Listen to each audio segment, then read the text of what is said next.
This is Katherin welcoming you to the 2182nd edition of the Enfield Talking newspaper, Dateline 14th of March 2019. The readers this week are Romany, Ros, Katherin and Maureen, with Dem on the controls. The editor was Katherin and Phillip, and the production and distribution team is Peter and Sandra. Our title music is Country Rock Polka, composed by Pat Prilly, Fernand Bouillon, Harry Breur, and performed by Jean-Jacques Perry, and is used with his kind permission. The local news stories that we will be reading come from the Enfield Independent and the Enfield Dispatch, and are their copyright. The events information has been collated by us from other sources.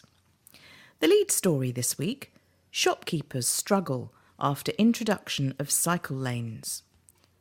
Before the news, we have one or two special news items and notices. First, the sunrise and sunset times for the weeks beginning the 19th of March are sunrise at 6:29 a.m. and sunset at 6:11 p.m. Do get in touch with us to share your own news and special announcements. We love to hear from you. If you have any comments about the Enfield Talking newspaper, please phone Diane de Jersey on 0208 805 6578. She is your listener's representative and will be pleased to help you. Now, Romany will read the first item of local news. Shopkeepers struggle after introduction of cycle lanes. Shopkeepers in Enfield have spoken out about the impact of cycle lanes on their businesses a year after a major part of the scheme was completed. Shopkeepers along the A105 Green Lanes say their revenue suffered during the cycle lanes construction, and some are still struggling to regain lost ground after people changed their shopping habits. Enfield Council sees the Cycle Enfield scheme as part of a long-term drive to encourage the uptake of healthier forms of transport and cut congestion as London's population continues to grow. The council has retained as many parking spaces as possible and provided extra parking in town centres along the busy route. But shopkeepers say people decided to spend their money elsewhere while the lanes were being built, and many have not come back. Sonia Richmond, who owns Beauty Salon G, said, "Several of my clients have said, I am going down the road now because I can get there easily. I think a lot of people voted with their feet and are avoiding the area. In the past 2 years, my turnover has been going down and down. A couple of years ago, I was thinking, I am getting back somewhere, but now I am back to waiting to see what comes in before I decide who gets paid first." Shirley Wakeford, who runs furniture shop David Way with her husband Stephen, said, "We are all still suffering down here. It had a terrible effect. Peoples are creatures of habit. They just relocate and never come back. There is nowhere for them to park. They have given us 20 parking spaces in a car park, but no one knows about it." Manesh Shah, who owns Cherry's Newsagents, said his takings fell by between 30 and 40% while the cycle lanes were being built and have still not recovered. He said people used to stop and buy a paper and cigarettes. They put the parking on the other side of the road, but if you stop there to cross the road, it takes them 10 minutes to cross. Richard Turner, manager of Lord's Builders Merchants, claimed the work cost him around £20,000 in lost sales, but his takings have almost got back to where they were before the lanes were put in. He said, "Sales dropped over the year about 10 to 12%, and we are just getting back up there. What is hard to determine is customers who found other places to shop." Mr. Turner described the scheme as a fantastic idea, but bunged into the wrong place. He added, "One of the biggest issues is loss of parking. Green Lanes has lost a lot. Harford Road has lost 130 off-street parking spaces." Malcolm McGrath, who owns Keymakers, said, "It affected the shop badly. the retail sales through the shop as opposed to our contracts. The traders continue to use us, but the public are more fickle than that. That drop in turnover for 1 year badly affected us.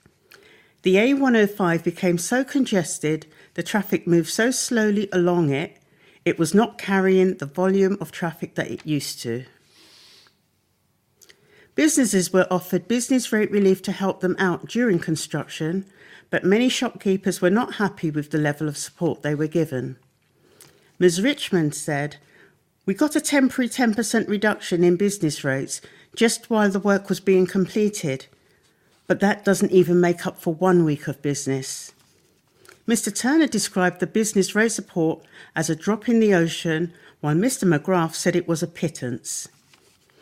Mr. Shah added, "We asked for a rebate and they said, no, your rateable value is more than £15,000, so you will not get a rebate." Stephen Wakeford said the scheme could have been the best thing that happened to Enfield, but blamed political point scoring for ruining it. He said it was hijacked as a party political argument by the Tories against Labour. Because they fought it, nothing good came of it. Shopkeepers admitted Brexit and online shopping were having an impact on sales, but most saw the cycle lanes as having dealt a further blow to their businesses. An Enfield Council spokesperson said, "High streets across the country, both with and without cycle lanes, are having to adapt to a challenging environment as a result of the rise in internet shopping and wider economic conditions, with many well-reported high street store closures almost by the week." Enfield Council is actively looking at how best to support, promote and stimulate the borough's town centres and has already started that process with a discussion around Edmonton Green Town Centre.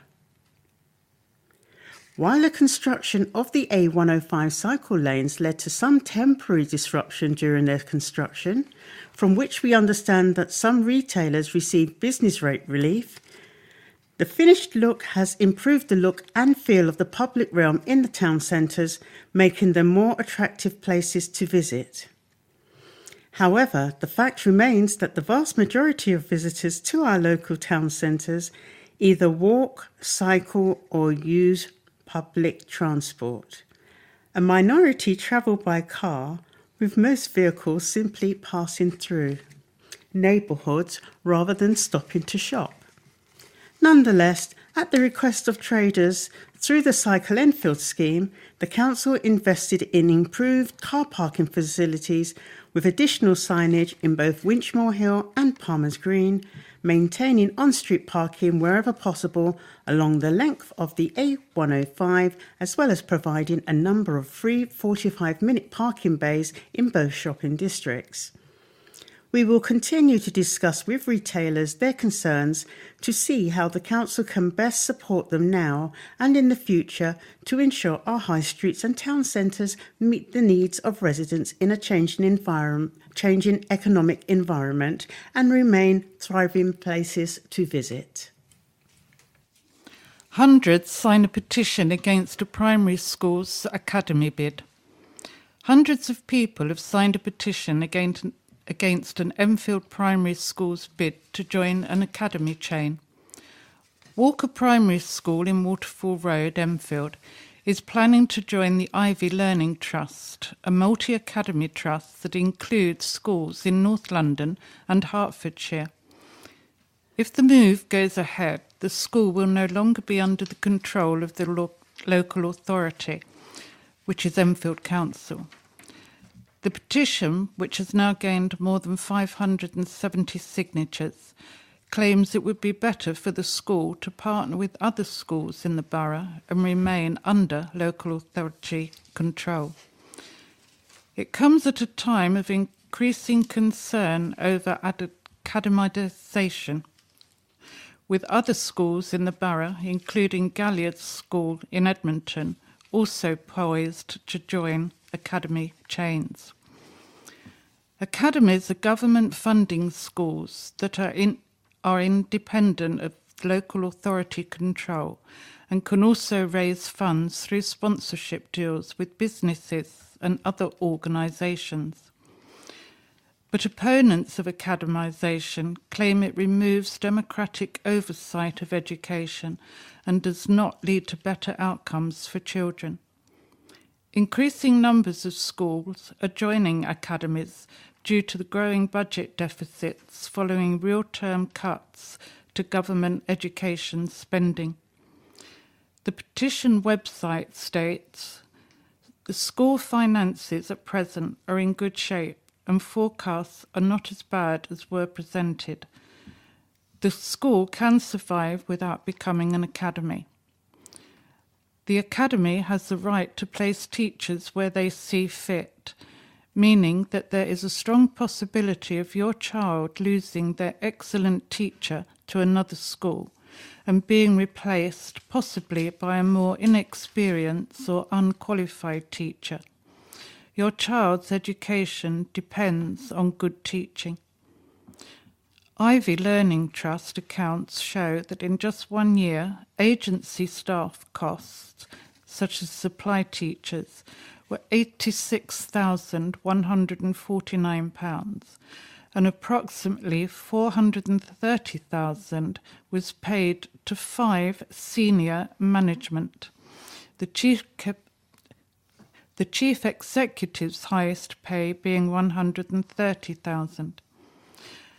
Academisation has a negative effect on education and removes democratic accountability.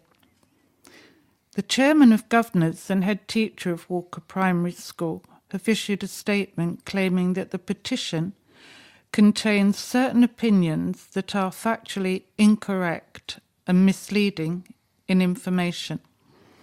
They add, "It may have been signed by many who were not involved in the consultation period." Before voting to join the Ivy Learning Trust, the governors held an extensive consultation with all stakeholders, following the due diligence process set out by the Department of Education and the National Governance Association. The governing board held 3 parent information sessions, has responded to all questions from parents and staff, and published all responses on our school website. Parents were able to share views via a dedicated email address. We received only a small number of written responses, and all responses, either for or against, were revisited prior to the final governing board vote.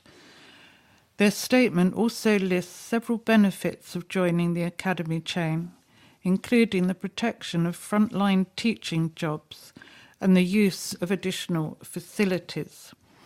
It adds, "The Ivy Learning Trust is led by trustees and management who have a proven track record in delivering excellence in education in Enfield." Council cuts agreed despite protest. Further cuts to local services of £18 million have been agreed by Enfield Council, plus a total council tax rise of nearly 5%. It now brings the total cuts made in the borough over the last decade to £178 million. The Labour-run council blames its cuts on the Conservative government's continued financial restrictions on local authorities, with a further £6.3 million fall in central funding available for 2019-20. While the budget was voted through with support from both Labour and Conservative members, one Labour councillor took a stand by abstaining. Tolga Aramaz, who represents Edmonton Green, told the meeting, "I am putting my political career at risk. I will not be voting for the budget, knowing I will be punished by my party. There has been mass devastation in our borough. 4 out of 10 Enfield children live in poverty, and we are the 11th most impoverished area for children in the UK.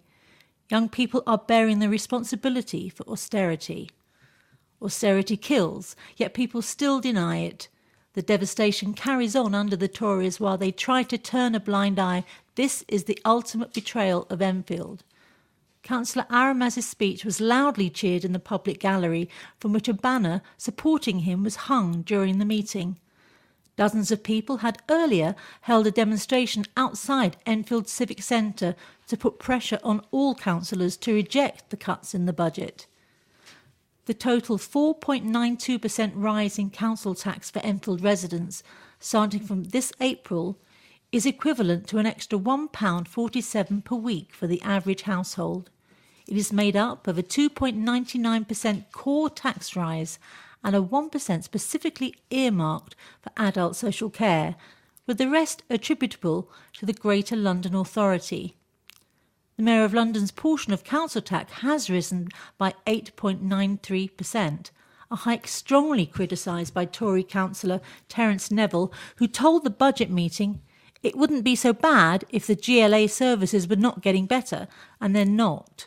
He, Sadiq Khan, has lost enormous amounts of money on Crossrail, a scandal and an absolute disgrace of management. That's why he's had to impose an enormous tax increase.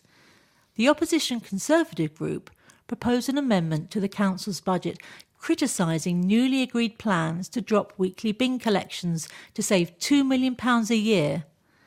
Tory leader Joanne Laban said, "Weekly collection is a priority for residents.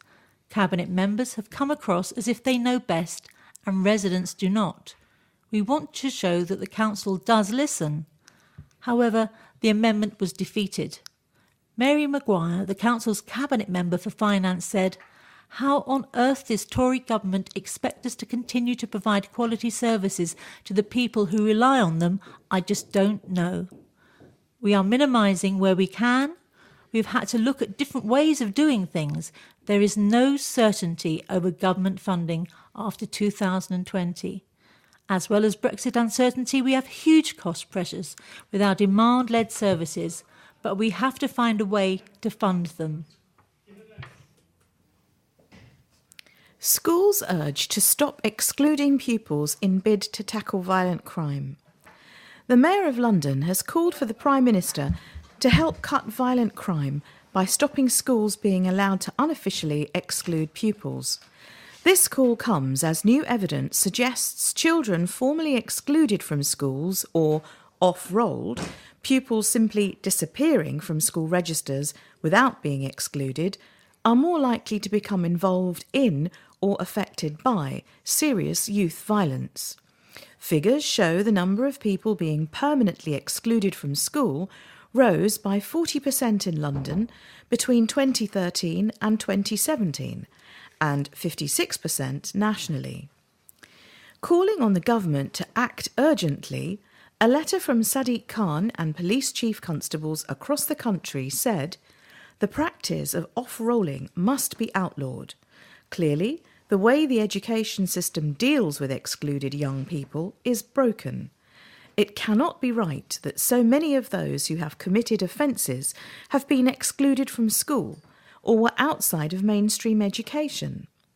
Time and again, we are hearing how the fragmentation of the education system and the breaking of the link between schools and local authorities has led to a lack of accountability, coordination and action." The letter also asks for the government to give local authorities more powers over school exclusions and more funding to help vulnerable people. A report from 2017 by education watchdog Ofsted said schools off-rolling pupils was in the interest of the school rather than students. Mr. Khan suggested schools do it to boost performance in exam league tables. Research by HM Inspectorate of Prisons also shows that 9 out of 10 children in custody have been excluded from school. The chairman of the London Assembly Police and Crime Committee, Steve O'Connell, said, "We must do all we can to combat youth violence and attack it from all angles. Bringing the number of exclusions down and supporting those at risk of exclusion would be a key tactic in prevention. One young death to violent crime is one too many. All parties who have a hand in building the future of a young person have a duty to make sure they reach their destination and are not stopped before their time." Neighbours evacuated as house goes up in flames. Fire crews acted quickly to remove a gas canister from a house fire for fear it might explode. Several surrounding properties were evacuated after a house in Pelham Road, Wood Green, went up in flames on Tuesday, March the 5th. The London Fire Brigade had to take a hot propane cylinder from the property and cool it quickly. One man was taken to hospital to be treated for smoke inhalation. Part of the ground and first floor were consumed in the fire. 4 fire engines and around 25 firefighters from Tottenham, Southgate, Holloway and Stoke Newington fire stations attended the scene. The cause of the fire is under investigation. Social care ranked amongst the best in the country. Enfield Council has been ranked as one of the 10 best local authorities in Enfield for providing adult social care services. The rankings were put together by Empower and published to encourage good social care practice and debate about how money is spent on adult social care services. Enfield broke into the top 10 after making what Empower described as a very significant improvement in productivity compared to last year. Enfield Council's Cabinet Member for Health and Social Care, Councillor Alif Kazimoglu, said, "This demonstrates beyond any doubt that Enfield Council adult social service care provision is effective and makes a real difference in the lives of the residents it supports.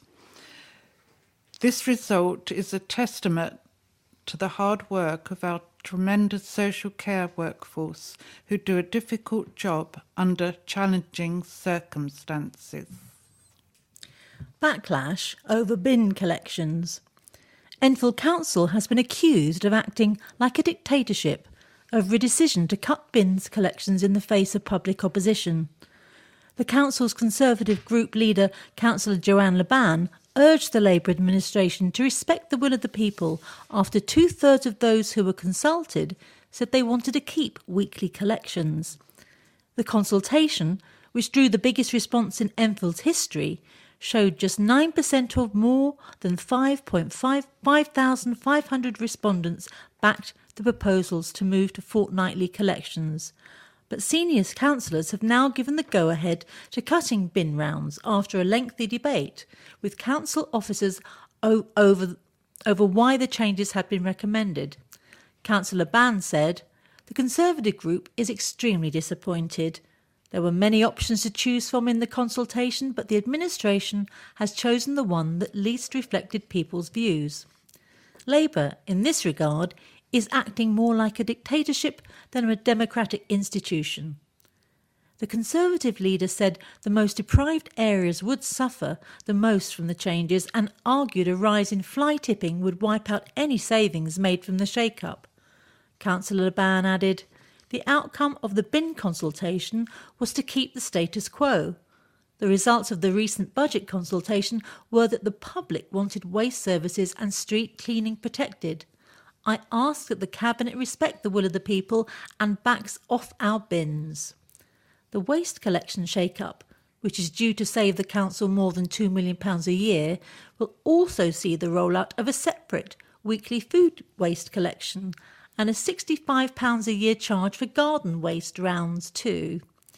Labour councillors argue that failing to save money from waste collections would mean making cuts to services such as adult and children's social care, as local government continues to suffer from government austerity measures.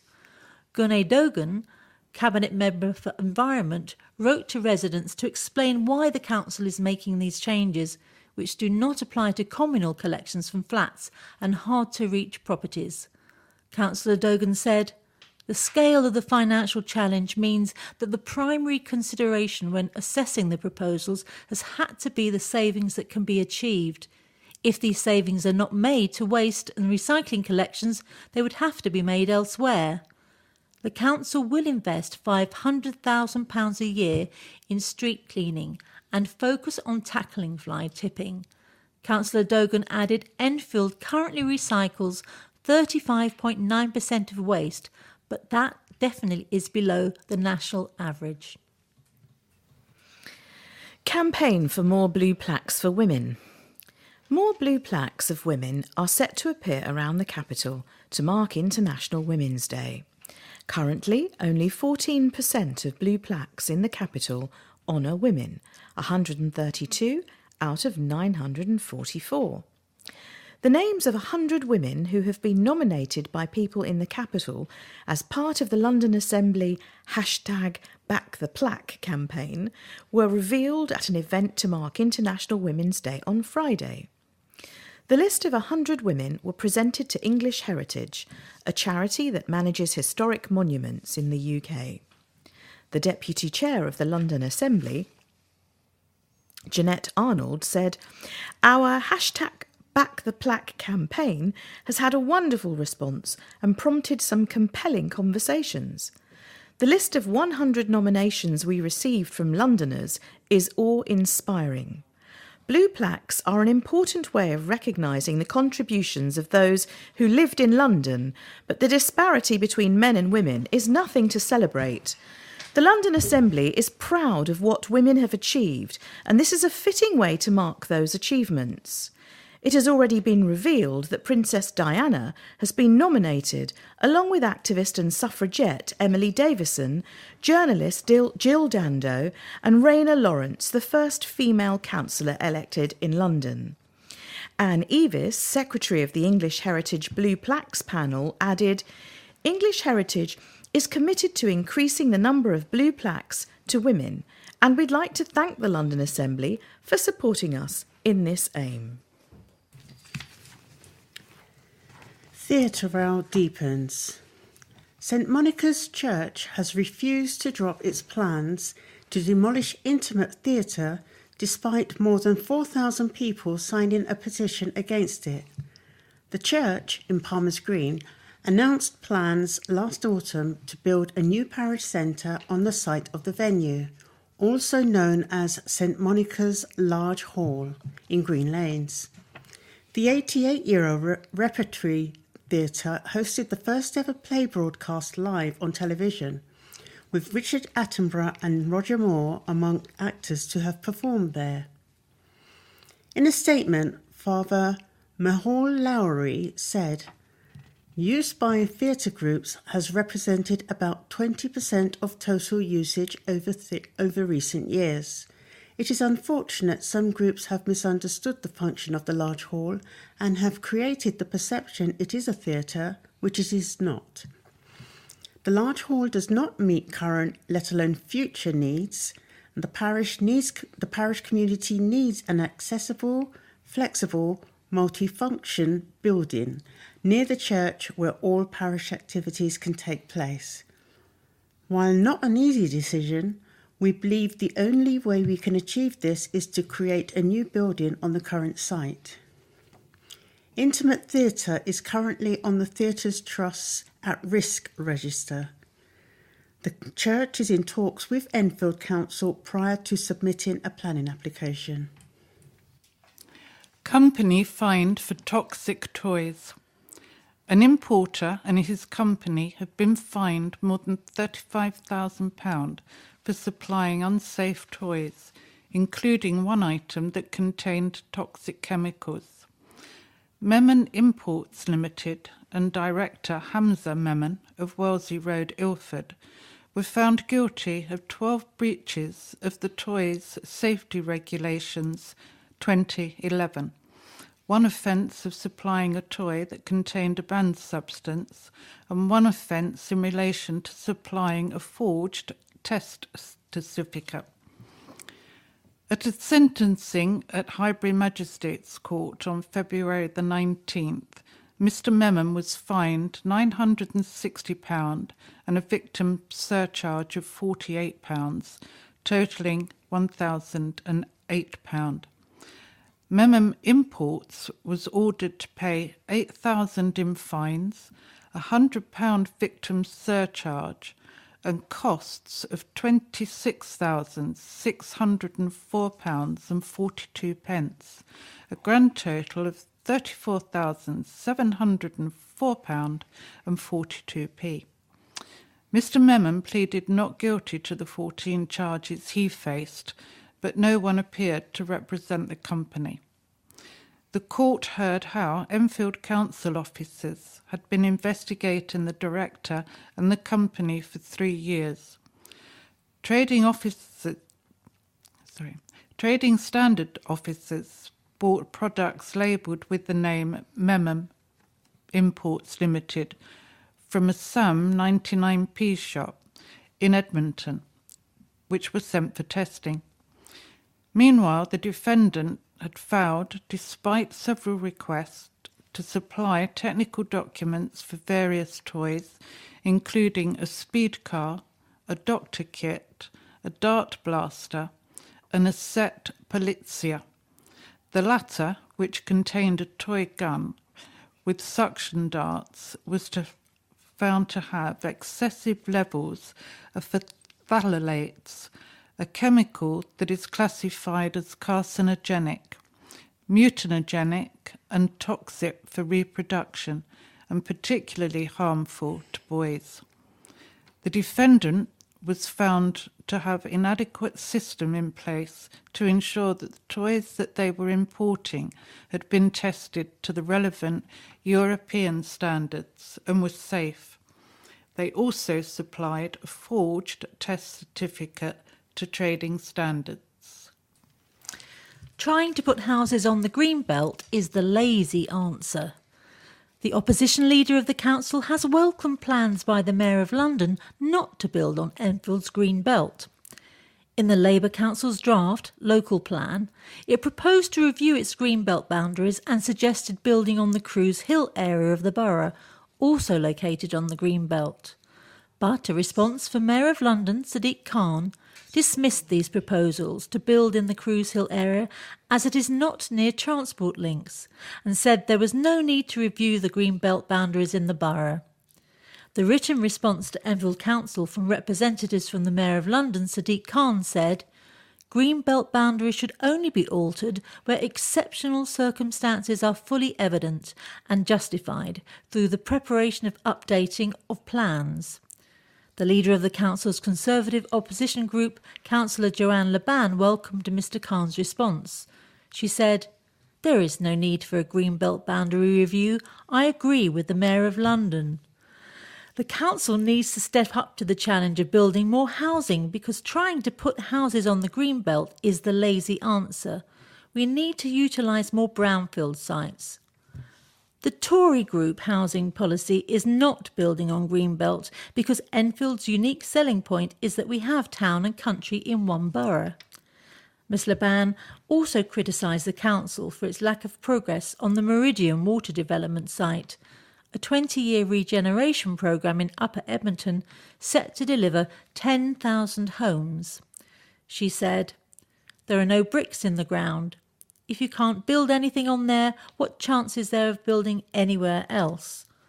Councillor Lindsay Rawlings, the Shadow Cabinet Member for Environment, said, "I would like to thank the Mayor for his robust response to Enfield Council's draft local plan consultation. He is correct. Cruise Hill is not the right location for development due to its location deep within the Greenbelt and lack of transport capacity. I really hope that Enfield Council listens to the Mayor on the important issue of the Greenbelt." How to reset your fitness mindset. Despite what many influencers on Instagram might have you believe, working out isn't all smiles, high fives and feel-good endorphins. There are some mornings where it's really hard to find the motivation to simply put on your trainers and muster the energy to leave the house. If you've started the year with good fitness intentions, your enthusiasm for those 6 a.m. spin classes might now be flagging, especially if your results have plateaued. When malaise strikes, Tom Forster, a personal trainer and nutritionist from Fit Deli's fitdelis.com, believes getting psyched at the idea of hitting the gym is all about rebooting your mindset. Here's his advice for getting back on track. Number 1, set small, achievable goals.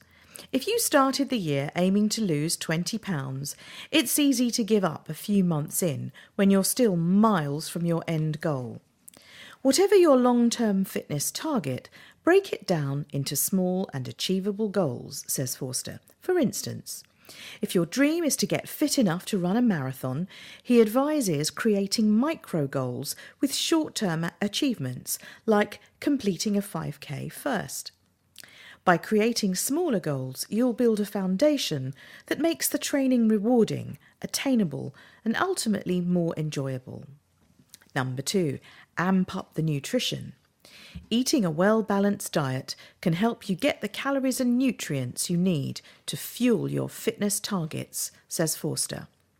If you're going into your workouts feeling fatigued and lacking energy, it could be a sign you need to reassess what you're eating. Make sure you're getting the right balance of protein, carbs and fats to support your efforts on the gym floor. Remember, you can't out-train an unhealthy diet. Number 3, find a workout friend or group. Failing to jump out of bed for that 7 a.m. run? Rope in a couple of friends. Having a support system of friends or a group with similar fitness targets or exercise interests allows for greater group accountability, says Forster. These peers will keep you engaged, motivated, and are great to lean on during some of the unusual training challenges. Number 4, disconnect all devices. Instagram is great for fitness inspiration, but our digital devices can at times serve as a distraction, especially if you're constantly pausing your workout to reply to text messages. During your scheduled workout times, leave your phone in the locker or disconnected so you can focus on the task at hand without any interruption, advises Forster. Number 5, create a reward system. The best way to keep yourself motivated towards your fitness goals is to treat yourself when you stick to good habits. Reward yourself for your hard work, but try to keep the reward as part of your wider lifestyle agenda, such as a spa day or new gym clothes. Forster adds, it's a good idea to talk about your goals to other people too, and maybe even share them online, as that will help to keep you even more accountable. Walk to support charity. And this is a letter from Prina Mystery, who's the Pink Ribbon Walk Manager at Breast Cancer Care. Every 10 minutes, someone is told the devastating news they have breast cancer. Your readers can support people living with and beyond a diagnosis by signing up for a Breast Cancer Care Pink Ribbon Walk in association with Skeechers. There are 3 ways to get involved. Join hundreds of people from across the UK and walk with us on our 10 and 20 mile routes at Blenheim Palace and the Cotswolds on Saturday, May the 18th, or at Chatsworth and the Peak District on Saturday, June the 15th. Alternatively, walk your way and create your own walking challenge. Set the date, choose your location and come together with friends and family. Or walk 500,000 steps during May and June. That's 1 step for every woman living with breast cancer in the UK. However you take part, all money raised will help the charity provide support for today and hope for the future for the 691,000 people living with breast cancer in the UK today. To sign up, visit www.breastcancercare.org.uk/ribbon walk. Celebrate the music of a modern pop phenomena. Celebrate the incredible music of Barry Manilow when the new show, Manilow, comes to the Millfield Theatre on Thursday, the 28th of March. Very few performers have an effect on the modern pop culture that this man has, with one of the largest fan bases in the world. To do this man justice, it has to be approached with the dignity and respect that he deserves. This isn't a tribute act. This is a genuine fan paying homage to an incredible talent. With a fantastic live band and stunning backing vocals, this production celebrates the timeless songs and melodies of Barry Manilow, with all of his classic hits including Even Now, One Voice, Copacabana, Could It Be Magic, Mandy, and many more. The performance will be at the Millfield Theatre, Silver Street, Edmonton, N18, on Thursday, March the 28th at 7:45 p.m. For details, please phone 0208 807 6680 or email millfieldtheatre.co.uk. And here's an article from Simon Gilbert, who is the director of Enfield Community Singers, and he invites people to a series of spring concerts. This article's called In Fine Voice. I made it my mission 2 years ago, in my early 80s, to not only retain the singing voice that I achieved in my early years, but to improve upon it. Normally, the singing voice deteriorates with age, but I never believed that this should be the case. I set about the task of selecting classical songs that I love and working on them continuously to hone them into my system. The result is my beautiful compilation album, With All My Heart. It is a collection of popular, theatrical and classical songs which show all sides of my art. My illustrious career includes being the singing voice for Peter O'Toole for the great song The Impossible Dream from the 1972 film Man of La Mancha. I was also the leading man to both Ginger Rogers in Mame and Cleo Lane in Showboat. From 1987 until 2010, I toured extensively with my professional musical company, Spun Gold, performing successful concerts to leading theatres across the UK. I am now choral director of the Enfield Community Singers, which, in our 8th year, has become a leading choir in the borough. We have had many sell-out performances in churches, the Dugdale Centre, Forty Hall and Millfield Theatre, where we supported the Opera Boys in 2017. Our extensive repertoire covers selections from all the musicals, the Dixie, Garland, Beatles, 60s and Latin American eras, as well as music which covers all seasons of the year. All our concerts are free to enjoy, with collections for very worthy causes. Don't miss our next 2 brilliant concerts. The first will be a return to St Andrew's Church in Southgate on Saturday the 30th of March, with a show entitled Spring Awakening, held in support of the London Air Ambulance. The programme includes Rodgers and Hammerstein, the best of London's musicals, and a selection from Les Miserables, Gershwin and Jerome favourites, and of course some spring songs. Then, on Friday the 5th of April, we joined forces again with the popular local ladies' choir, Bella Cora, at the United Reformed Church in Palmer's Green to perform all in the April evening. This will be to support the international humanitarian charity Médecins Sans Frontières. My unique album, With All My Heart, will be on sale at St Andrews for £10. It comes to you with all my heart. World's End botched repairs.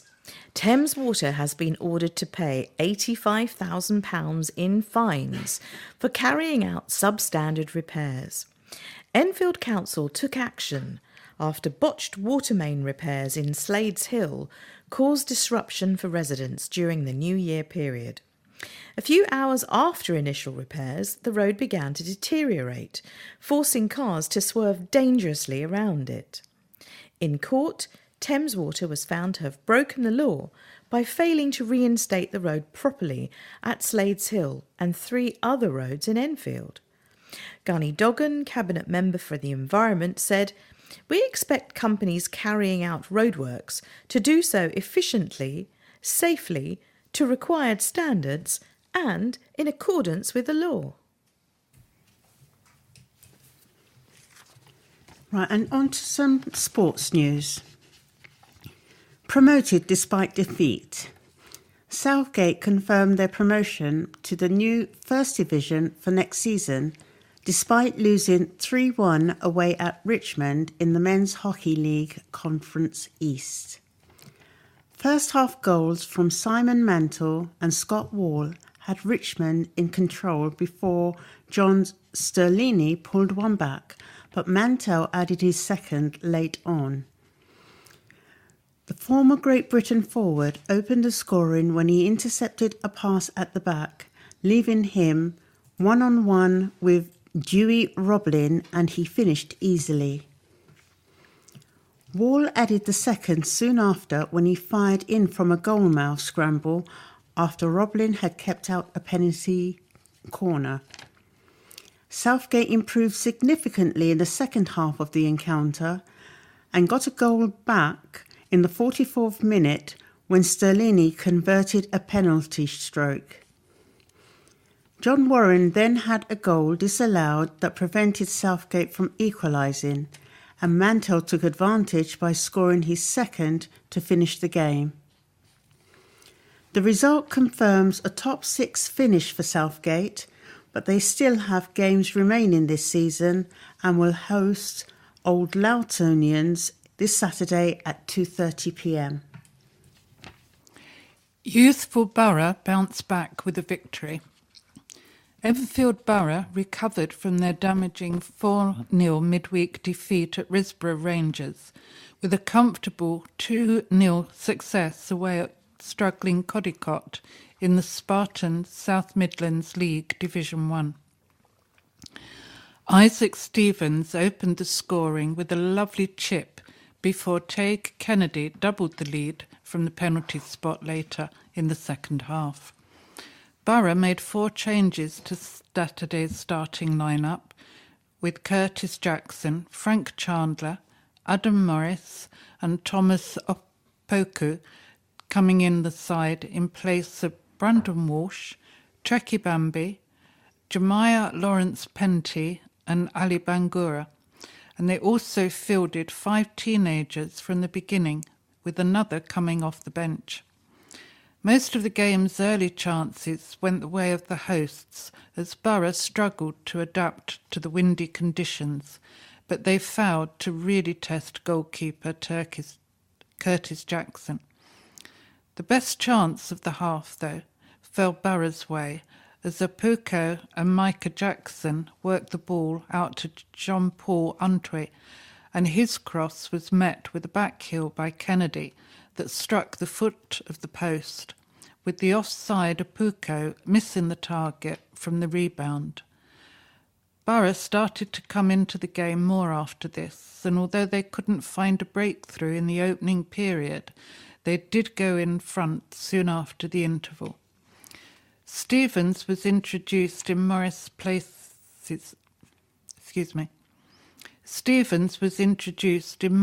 place at half-time, and he latched onto Jackson's perfectly weighted through ball before clipping the ball over Brad Heaps and into the corner. The away side continued to create more opportunities, and they were soon rewarded when Jackson was brought down in the penalty area and Kennedy sent Heaps the wrong way to seal the points. Bates boosts Ignatian's prospect of survival. Jake Bates produced a fine solo performance to aid Enfield Ignatian's survival hopes in London 2 North West, scoring all their points in a 19-7 win over Chiswick. 4 penalties and a try were enough for Ignatians to add to their previous week's win against Welling. A fine break from Michael Hall got the game going as he laid it on for Bates to go over, and the captain added 3 penalties to that, to total to put Ignatians in control. The visitors came out firing in the second half, using the wind to their advantage, and they were eventually awarded a penalty try after repeated team infringements, which were converted. However, another Bates penalty added some further gloss to the scoreline and put his side into a better position in the table ahead of their trip to Hampstead on March the 23rd. The club also hosted the inaugural Enfield Ignations Under-13s Girls Rugby Waterfall Tournament, with Welwyn and Old Albanians drawing 17-17 in the final and Ignations beating Cheshunt in the 7th and 8th place playoffs. 10-man Town into playoff zone with Whitehawk win. Enfield Town moved into the Bostik League Premier Division playoff places for the first time since January, with a 3-1 win away at struggling Whitehawk.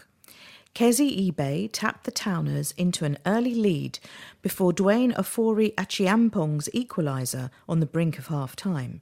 But despite Mickey Parcell's red card, second-half strikes from Joe Payne and Billy Bracknell headed Enfield the points. Town made 2 changes from their last outing, with Payne coming in for Dan Rumins and Ryan Blackman was rested, allowing James Mully to come into the side. The away side got off to the best possible start after only 2 minutes when eBay latched onto Bricknell's flick, turned and fired into the far corner. eBay continued to cause Whitehawk problems in the early exchanges, heading into the hands of Melvin Minter and then setting up Bricknell for a shot that went into the side netting. Town were forced into a change around the half-hour mark as Sam Youngs went off with what looked to be a foot injury, with Lewis Taffy coming in his place. Not long after the change, Whitehawk found a route back into the game as Ofori Achiampong picked the ball up and drove forward before dispatching a low effort past Matt Nolan to draw the hosts level. Enfield suffered another setback just past the hour mark when Parcell, booked in the first half, received a second yellow for a late tackle, leaving the game finely poised in terms of the score, but giving Town a disadvantage in terms of numbers. This did little to affect the visitors, though, and they regained the lead soon after when Taffy's free kick was flicked on and Payne caught the sweetest of volleys from 12 yards, which flew into the top corner. Town would have been forgiven for protecting their lead late on, but they wanted more, and they got it with 9 minutes to go when Mo Farl laid in on a plate for Bracknell to fire low beyond Minter and seal the win. The success sees the Towners go just 3 points behind Tunbridge Angels in the next game as they prepare for their next game at home to Bognor Regis Town this Saturday. And this is a letter to Enfield Dispatch from Debbie Dean in Edmonton Green. Dear Enfield Dispatch, having worked in community arts in Enfield for more than 25 years, I am dismayed at the devastating cuts to arts and culture, the likes of which I have never seen before. While the rubber stamping may be done in council chambers, the recommendations for service cuts are done by officers. Enfield's Arts and Culture Service has been moved into a commercial department and tasked with making money. It would be laughable if it wasn't so tragic. Yes, there are elements that generate income, but the task is so difficult I really fear for the future of the service. I discovered recently that even historic buildings are subject to rates. Forty Hall, Salisbury House, why? That's between $20,000 and $30,000 to find before any staff or bills. The main fault lies with government cuts to local authority grants, but I am totally disheartened by the lack of interest in the arts by Enfield Council. The rich history of community arts in Enfield will disappear altogether unless someone steps up and makes some positive changes. We now have a letter from Stuart McNamara, former secretary of the Enfield National Union of Teachers, and its reference academies. In the late 1990s, turning schools into academies was heralded as the bright new path to turn around failing schools or to restart them from scratch. Over two decades later, the evidence is plain to see. academies do not improve schools any faster than local authority-run community schools. In fact, in Enfield, 2 of the most significantly improved secondary schools were turned around as community schools, while the single worst performing secondary school in the borough has been an academy for years, and yet that has made scant difference to progress there. Parents and carers have a right to expect that the leaders of the schools their taxes pay for and which their children attend should be democratically accountable in some way. And that was the whole raison d'etre for local authorities to begin with. Academies are less accountable, often ignore the views of the parents and carers that they should be championing, have very variable and often less fair terms and conditions for their hard-working teachers, and operate with opaque finances and more expensive and bloated senior management. It was very clear for many years why some schools were either converted or seriously considered doing so, when there was a strongly held view among hard-working heads that the local authority either didn't listen enough or couldn't provide or afford the services and support they needed. That position is now being challenged. The Enfield Council has a feisty, clever new leader loudly calling for the local authority to run local schools in the borough and for academies being returned to the flock. She has taken a risk making such a bold statement, calling for schools not to convert to academies, and she should be recognised as being brave for having done so.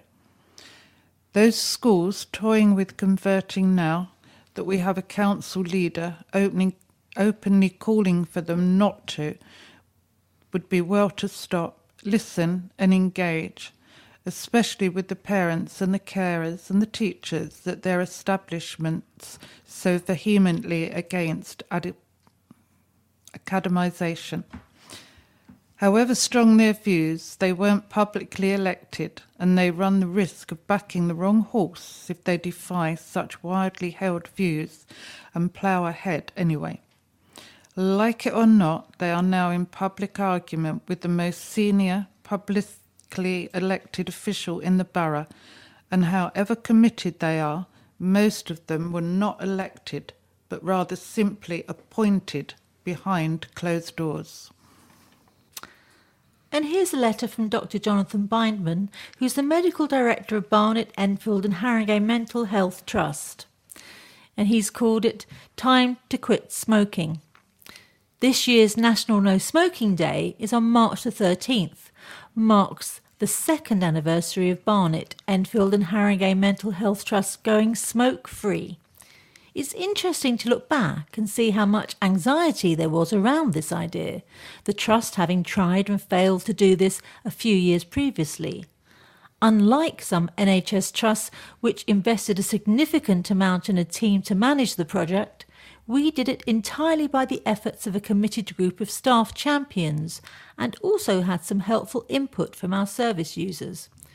We succeeded in a few short months in ending a culture of ward-based smoking and smoke breaks, which has been around as long as psychiatric wards have existed. Key to the change was the ready availability on wards of multiple forms of nicotine replacement and also a positive approach to the use of vapes, even the larger refillable kind, though one anxiety about them turned out to be correct, and they can set off smoke alarms if used in confined spaces. Of course, we did not stop smoking altogether, hardly surprising given the power of nicotine addiction, but many people still smoke when outside the ward, sometimes right in front of our buildings, though I have had many good conversations and not many arguments when asking them to stop, and that will only end when the public smoking becomes unacceptable in the wider world.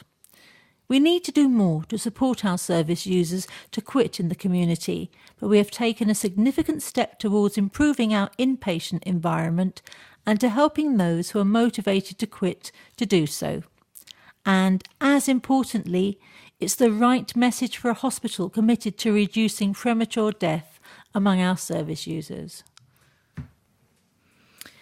Good news for youth.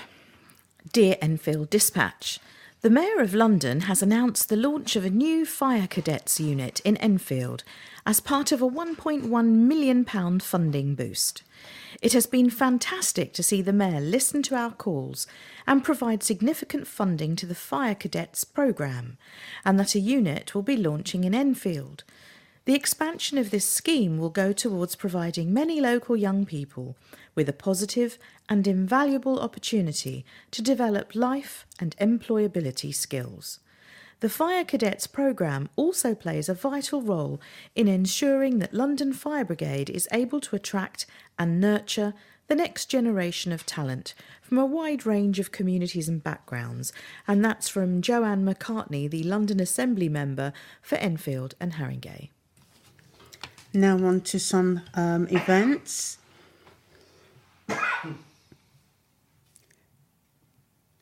The Lives of Londoners. These are films that are coming up. The Lives of Londoners, which is going to be held on Thursday the 21st of March at 7 p.m. at the Dugdale Centre, London Road, Enfield, EN260S. Kurt Barling spent 3 decades in BBC journalism. Working as the BBC's special London correspondent gave him fascinating insights into the transformation of the city. A special event for talkies here, that's Capital's HERE Film Festival. And that is at £6.50 for advance tickets, or you can visit Talkies, that's spelled talkies.org.uk/event/lives-of-Londoners. The Over 55s Ladies Friendly Group meet every Thursday at 7:15 p.m. to 9:15 p.m. at St Heliers Hall, 12 Eastfield Road, Enfield, EN3. Over 55s are welcome to enjoy this lady-friendly group for coffee, a chat, games and guest speakers.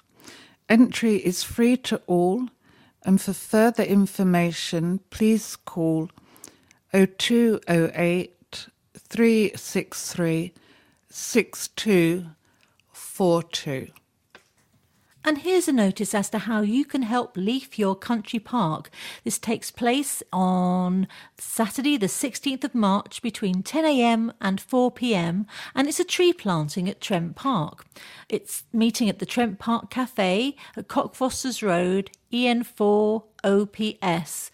And Thames 21 has 1,350 trees to plant. So bring some warm clothes, waterproofs and some lunch. Wellies, gloves and tools are provided. But for further details, do visit thames21.org.uk/event/tree planting Trent Park. And here's a show on Tuesday the 19th of March at the Millfield Theatre. It's called Ministry of Science Live. Not your ordinary science show. It comes with a bang, a whoosh, but most of all, it comes with a hovercraft built on stage. Join the super talented presenters as they take you on a journey using brilliant demonstrations. There are 2 shows on Tuesday the 19th of March. The first is at 1 p.m. and the second is at 6:30 p.m. and that's at the Millfield Theatre in Silver Street, Edmonton N18 1PJ. Tickets are from £11 to £15.50, and I'm sure you can either contact the Millfield Theatre for news of those tickets and how to get them, or you can visit the ministryofscience.org online. Outrage over river rubbish. Huge piles of household waste, including fridges, chairs, tables and doors, have lain untouched next to the new river for several weeks. The fly-tipped rubbish was dumped by the waterway near Ridge Avenue in mid-February. Enfield Council ordered Thames Water to remove the eyesore within 14 days, but it was still there as the Dispatch went to press at the end of the month. Helen Osman, who runs local website n21online.com, said, "It is apparent that the persons unknown who are dumping builders' waste and other detritus are still adding to the piles. How do you solve this antisocial behaviour without denying people access to public space such as this lovely towpath walk? This is the second major fly tipping incident inflicted on N21 in the last 3 months." A spokesperson for Thames Water said, "We're arranging for the rubbish to be removed as soon as possible." Enfield Writers' Workshop meet fortnightly between 8 p.m. and 10 p.m. at Salisbury House, Berry Street West, Enfield, N9 9LA. Enfield Writers' Workshop is a place where you can come and meet with other aspiring writers with a chance to discuss your work in a friendly atmosphere. We cover all forms of writing. Their next meeting will be on Friday, the 29th of March. That will be between 8 p.m. and 10 p.m. It's £3 for each meeting, but your first meeting will be free. Please email james.holden@talk21.com. Bowls Club reopens as a nursery. A disused bowls club in Jubilee Park has been renovated and reopened as a nursery for children aged between 2 and 5. After years of break-ins and vandalism, Enfield Council and business owner Samina Shabir agreed to convert the property. The old pavilion building was renovated by Mrs. Shabir and her team. Ofsted consequently gave the nursery the green light to open, and it started taking children in January. And now the facility is providing a high-quality early years education, and the presence of the nursery has resulted in reduction in reports of antisocial behaviour in Jubilee Park.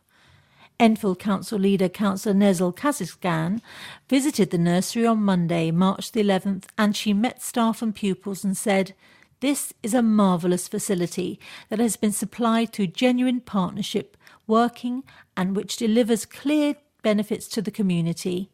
It is a win for everyone and is a perfect demonstration of how reviewing our underutilised assets can deliver enormous benefits." We have reached the end of our programme for this week. Thank you for listening. So, from the team of Romany, Ros, Maureen and Katherin, with Dem on the controls, it's bye-bye. Bye. Please remember to turn over the address label in your postal packet, put the memory stick into the packet in a closed position, and return it to us as soon as possible in readiness for the next edition. Don't forget, you can call Diane de Jersey regarding any help you may require in connection with Enfield Talking newspaper on 0208 805 6578. Coming up next, the latest news and information for the Greater London area from InfoSound. The Enfield Talking newspaper will be with you again in 1 week's time.